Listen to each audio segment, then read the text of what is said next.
All right, guys, here's your non-tangible. Spread kindness. We need it. We've been needing it. Keep doing it. I say spread kindness, not virus. Midterm exam assignment. This is your midterm exam. It is due next Thursday, October 8th. Find something around you that is art. Write your name, the artist, title, medium, where you saw it, why you chose it. Remember, medium is what it's made out of. It is due next Thursday. This is your midterm exam. Here's an example of how to write it. And then I used one of my own paintings or whatever, sculptures, like as an example of how you should write about something. And art includes, but is not limited to, costumes, graffiti, tattoos, possibly something in your home, something your friend created, architecture, fashion, shoes. Public art is all over the city. We'll see some images of that in this lecture. So if you have questions about this, text me. You can email me the assignment. You can write it down on a piece of paper, take a picture, send it, whatever is easiest. All right. Assignment was teach me something new. That was due today. So Google image Vic Muniz and look at what his art is made out of. And Google image Fred Thomaselli and zoom in and look what he uses to make his collages.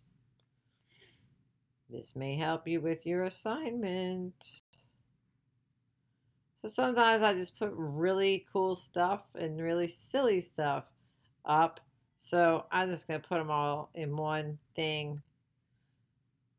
I am Wonder Woman. Don't tell anybody. This one I might have to take out, but it's kind of old. This one is just never going to get tired, never going to get old. I'm sorry. You ever seen like one shoe somewhere? One time I saw this gorgeous wedge that's like 6-inch platform sandal in the mud at Jazz Fest, and there was just one. And I'm thinking, how high or loaded do you have to be to not notice you are missing like 6 inches of heel on one side? It was a nice shoe too. I'm a shoe girl, so you know. So now I just think of whenever I see one shoe, like how drunk you gotta be to not know you lost a shoe. All right, this is my Tupac dog. Has nothing to do with anything but painting. Types of painting: fresco, encaustic, tempera, oil, acrylic, watercolor, spray paint. Fresco is pigment added to plaster and dries into the wall or ceiling. It's in there. Oil paint was invented in Northern Europe.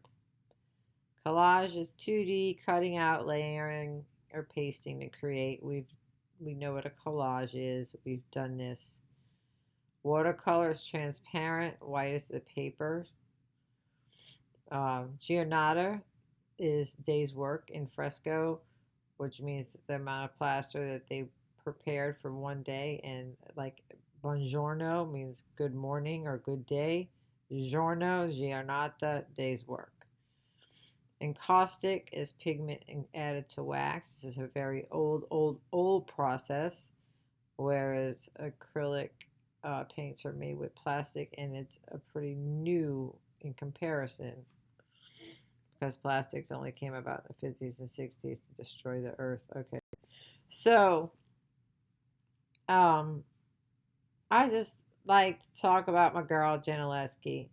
So she was the only female at a kind of an art school, and she also, her dad was an artist, so she had to pretty much lie and like, because they had the same last name, say that it was his paintings, because at the time women were not allowed to be artists. So I love that she does this self-portrait just to say, maybe one day when women can be artists, hey y'all, I did all this. So yeah, that's my girl. All right. Encaustic.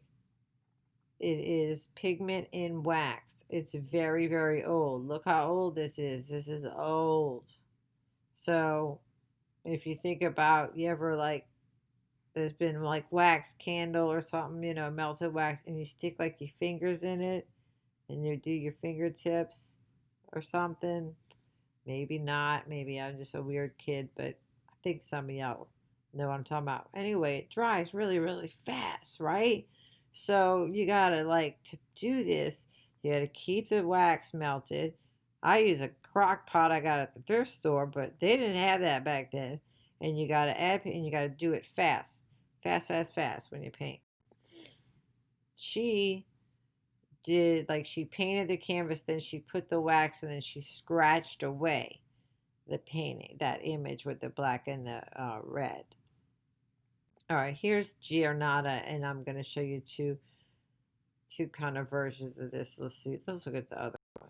All right, so if you look at in the background, like there's sections of blue, and it's like different blues where all the little angel babies or whatever they are floating. That is the section prepared for one day of painting. It's wet plaster. It's pigment and wet plaster. It's in the wall. So he didn't really blend well. This is early on in the fresco process. And then they have these ceilings, and they're like, every ceiling is like this. Just insane. Okay. So remember I said the toe, the toe, the toe in drawing. And Michelangelo, he kept drawing and drawing. And so on the Sistine ceiling, I should say in the Sistine ceiling, because the toe is a fresco and it's in there.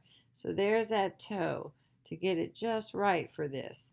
He used all male models, so all of the women are strong women. Now, this is tempera, and some artists really into, like, he's always good at doing like the little delicate hair, and this almost kind of comes out from the page. And tempera used to be that like big, if you were like in kindergarten and finger painting, and they just put a big old thing of paint in the middle of the table and everybody had to share it. That was that. Here we see impasto thickly applied paint. This is Rembrandt's self-portrait. Here we see a triptych. It's very famous. They didn't quite get perspective right here.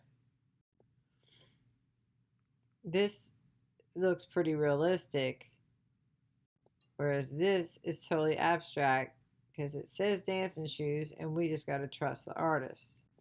So you can't really tell, but this is really thick, and it's really like textured and stuff and built up, and it's acrylic.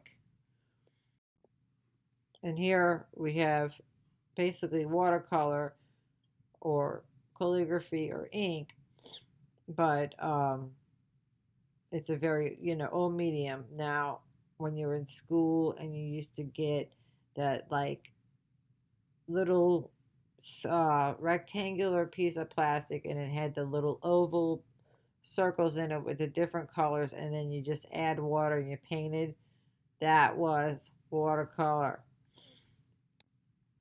So here we have Winslow Homer watercolor. So the white is the paper.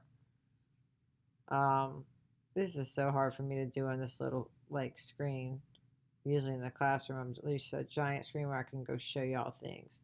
So you can't erase, you can't, it's transparent, you can't go over it and all. And so this is a really good rendering using this. She wanted to see how the paint reacted with the paper. So here's the big giant painting with these kind of slits in it. And it looks like a smile at the bottom. Well, here is what the smile is. These little drops of paint that she just made the drops to see what happened with the paper. This is some, man, this guy, this is not normal watercolor. This isn't even like, this is insane, right? Like, it's so realistic. Like, I want some coffee and some pie. And you know, it was a long time ago because there's ashtrays on the counter. But anyway, and then I think about, I haven't worked in restaurants. Like, you got to clean that backsplash. Anyway, this is a watercolor. I cannot explain to y'all how insane it is for somebody to be able to do this in watercolor. This is what normal watercolor looks like. It's kind of runny and messy or whatever. Then you have gouache. And here is my Jacob Lawrence. We've seen him before. We recognize those colors. This is from the Harlem series. You can buy bootleg whiskey for 25 cents a quart. And again, you see the shapes, the colors, everything. Spray paint. Here's Crash. Here's our Banksy we've got left. I just love this image. That's back of town. Here's MTK. This is on Ferret. This is 7th Ward. And there's actually, in the little corner behind the guy's head, like next to the window, there's actually a squirrel peeking out of that. This is just a crummy picture. This is Central City. That's from the newspaper. This is one I took. And it's just outside of a house.